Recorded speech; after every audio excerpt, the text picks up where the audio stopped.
Hello and welcome to this comic review. Now before I get on to that, I'm going to do a shameless plug. Now recently, me and Jarkin Reviews have recorded another Night Thoughts podcast looking at the second half of Series 10, so from Lie of the Land up until The Doctor Falls, with speculation on the Christmas episode, remembering John Pertwee and what we've been up to.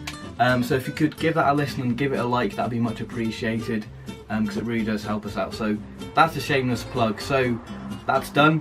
I'm reviewing a comic, and the comic is the Heralds of Destruction. If you didn't know, it's the third Doctor mini-series by Paul Cornell, and the third Doctor is the main reason why I'm doing it, because he is God. Bless the Pertwee. All praise to the Great One. So the way this video is going to work is I'm going to show you how the comics are presented. Then I'm going to go into my spoiler-free section of the review, so if you want to check out the comic for yourself, you can do without me ruining it, because this video is going to have a few spoilers, but I will do that little review first.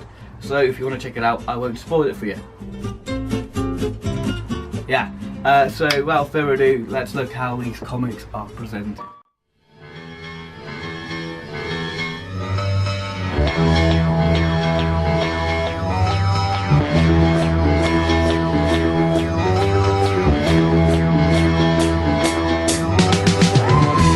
Across the void beyond the mind, the empty space that circles time, I see where others stumble blind to seek a truth they never find. Eternal wisdom is my guide. I am the Doctor. Through cosmic waste the TARDIS flies to taste the secret source of life. A present science can't deny exists within, outside, behind the latitude of human minds. I am the Doctor. My voyage dissects the course of time. Who knows, you say, but are you right? Who searches deep to find the light that glows so darkly in the night? Toward that point Before we actually go on to the actual spoiler-free review, I just want to say that you can buy the Heralds of Destruction, part of this graphic novel collection, obviously titled The Third Doctor Adventures Volume 1 Heralds of Destruction. I'll put a link in the description so you can check that out if you want to go and buy it. Saves you hunting all 5 issues, because I'm sure they're going to be quite a pain in the ass to get now. This story, The Herald of Destruction, is written by Paul Cornell, and this is supposedly the last thing he's going to write for Doctor Who, which is a real shame. And I've got to say, what a way to go out on if this is the last thing you're going to write for Doctor Who, because he wants to focus on other projects, which is fair enough. But it is a shame, because Paul Cornell, I will say, is quite a prolific figure in Doctor Who, especially with his books, what he's done. And it would have been nice to have seen him write a few more TV stories, because I really did enjoy Human Nature and Family of Blood. Fantastic story, one of the best Doctor stories. Now on to the spoiler-free review. So what do I think of the Herald of Destruction? Well, I'm naturally biased because it's the third Doctor, and it's just wonderful. It's got so many twists and turns, unexpected reveals. You're just like, my god, this just keeps getting better and better as you keep going through the issues. It's just phenomenal. And when you think of a Doctor what would suit the comics the best, the third Doctor just fits that bill right away. When he's doing his Venetian Achille, you get the whole bang, wallops, hike, of everything. There's something about the third Doctor that fits comics with the whole action sequences, because this story is full of action, because the third Doctor story without action is just wrong and not good. And the characterization of the characters are brilliant. You know, you get just every word the characters say, every sort of bit of dialogue they get, you can just hear the characters say that. You can easily hear sort of the music that will go along with the story. And it's very of the time, it's very 1970s, especially issue 2. You get this really sort of psychedelic idea, and especially the sort of drawing what goes around that concept is brilliant, and I just highly recommend it. Honestly, go and check it out. The final thing that I'm going to mention are the illustrations. Now, Titan can be kind of hit and miss for me with the illustrations, because you kind of can see the resemblance of who they're meant to be, but with this, because it's a mini-series, Titan had a lot more time to refine the drawings, add extra detail, and it just really enhances your enjoyment, because for me there's nothing worse than having a comic what doesn't look, you know, having a drawing what doesn't look like the character it's meant to be. So there's a big thumbs up, because you can easily recognise what character is, and then go, and that along with the dialogue, you're just totally immersed into this Third Doctor story. And another thing I'm going to mention, the cliffhangers. And bearing in mind, when this was coming out, I was reading these and I was just like, you can't leave it like that. I can't wait a month to find out what happens, because the cliffhangers are just so strong, especially, you know, issue 1, 2 and 3. They're just some really interesting and fascinating cliffhangers, and just jaw droppers, and I highly recommend it. So what are you waiting for? Go and buy the Third Doctor Heralds of Destruction comic, because it's just a real love letter to the Third Doctor in comic form. So there's a spoiler-free review. Now let's go onto the spoiler section. Right then, you might be wondering, where does this fit into the Third Doctor timeline? Well, it's in season 10, so I guess it's in between the 3 Doctors and before the Green Death, obviously, because Joe's still around. So issue 1, we start off with Joe and Mike on a date, which I think is great character expansion, as there was chemistry between those two characters. I mean, you just got to look at Mike in the Green Death when Joe says she's getting married, and you can just see Mike trying to be happy, but he's dying inside. And I like that sort of factor that we get to see that there is more to these characters. That, you know, they do have a life outside a unit, so I really do like that. But of course, being involved in unit, they are quickly summoned by the Brigadier, where we see the Brigadier giving us the lowdown on this that something's crash landed in Bedford and it's hostile. So we're introduced to the threat that way, which is great. And the threat level is code black, and we see the Brigadier and Joe and Mike Yates whisked away in a helicopter. So you know you're in for a Third Doctor story, because it's got a helicopter in, and you know that it is going to be one action-packed story. Now you might be wondering, where's the Doctor? Well, the Brigadier can't get hold of the Doctor, and turns out the Doctor's in a gentleman's club playing chess. And that is one hell of a way to introduce the Third Doctor. I think that is a great way, and it just, that setting of the Third Doctor in a gentleman's club just fits in brilliantly. And the person he's playing chess with turns out to be the Master in Disguise, which does have that nice little classic feel, and you can just hear the Master music when he reveals that it is the Master. It's brilliant. So once the Doctor's been summoned, we see the Doctor rush to Bessie, and we have this great moment with this guard, you know, who's mocking Bessie. And the Doctor's like, well, let me give you a lesson in observation. And then Bessie just zooms away, and the guard is just left speechless. So I really did like that scene. And I've just got to say that the setup for this story is brilliant. It introduces the characters really well, and even the threat, that you get a sort of inkling of what the threat is.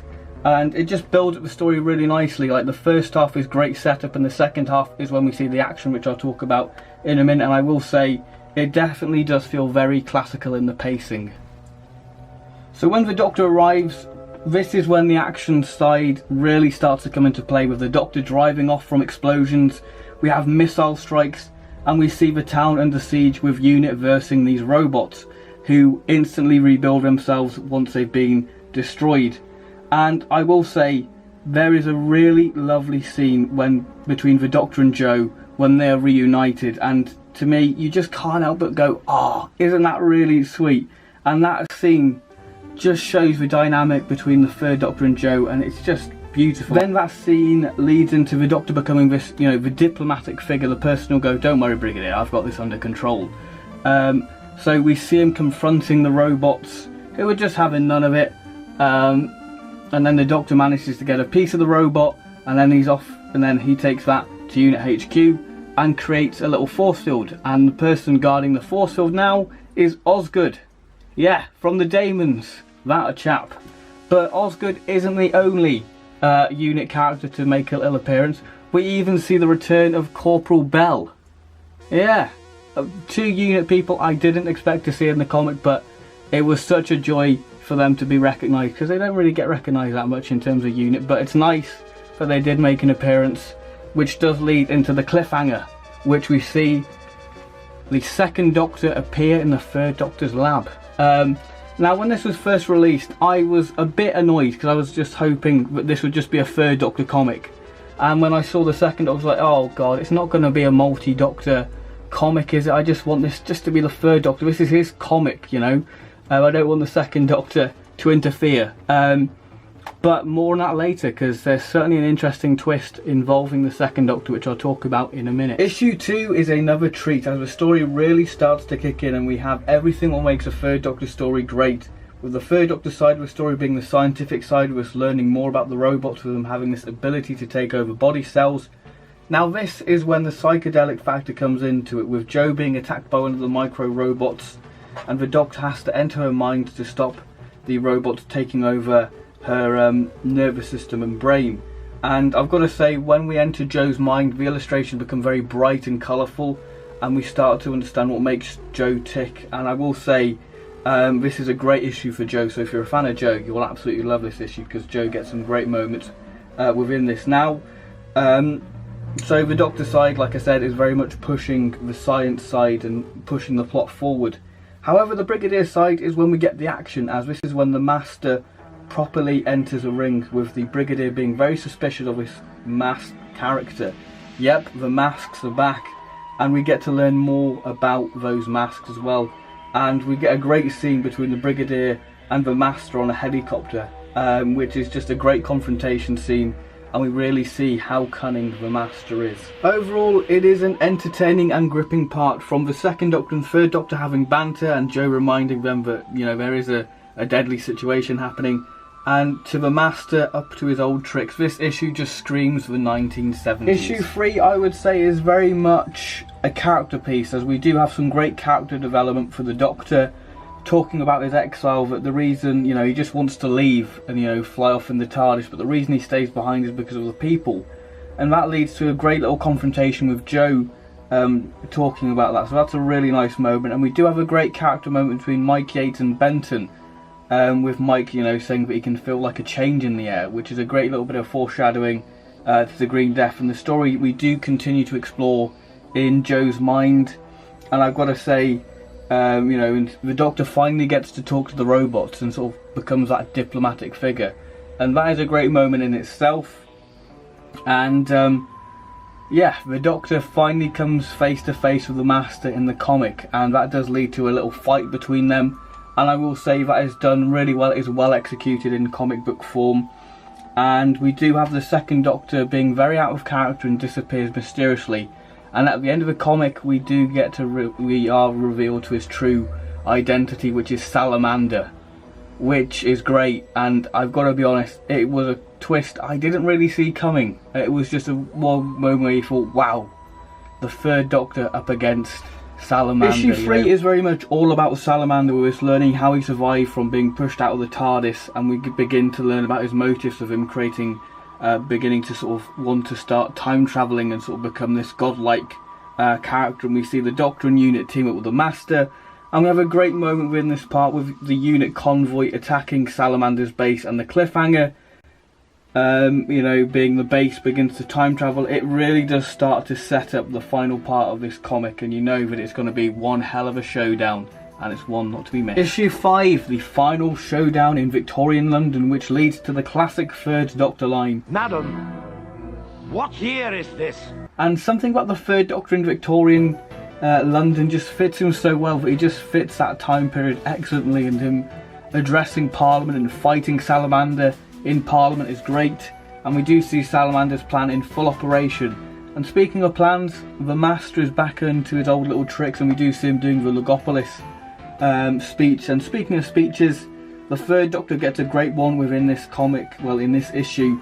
And I will say that this issue does leave on a cliffhanger, so you're instantly intrigued what happens next. I'm not going to say what that is, but it is certainly an interesting way to end this comic. And I will say that it is a pretty satisfying end to the comic, I will say.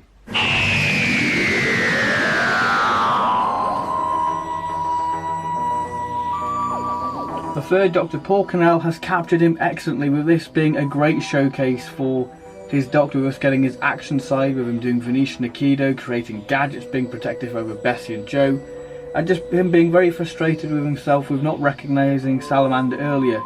But he is always the gentleman, and you can just hear John saying the dialogue, and the illustrations of him throughout are superb.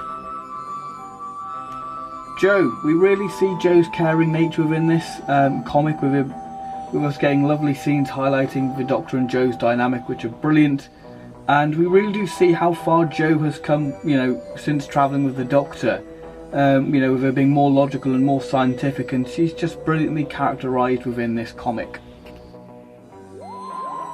The Brigadier, if I had to say the best captured character in the comic, it would be the Brigadier. You can just hear Nicholas Courtney saying the words, the dialogue, and the illustrations of him are just wonderful. We have the classic Brigadier traits, with him being quite stern and very typical military character. But he does have the odd joke with the Doctor saying, they fired first, which is great. The Master, again, brilliantly captured, and the illustrations of him are superb. They are absolutely brilliant. This comic really captures the cunning side of him, with him using his masks and the TCE being used. Honestly, Paul Cornell has just captured the smooth talking Master superb. Salamander is great with him being more power driven and hungry for power. And Paul Cornell has really captured the way he speaks, and you can hear how Patrick Troughton would have done it, and the dialogue really does reflect the rhythm of speech, the way Salamander was in The Enemy of the World.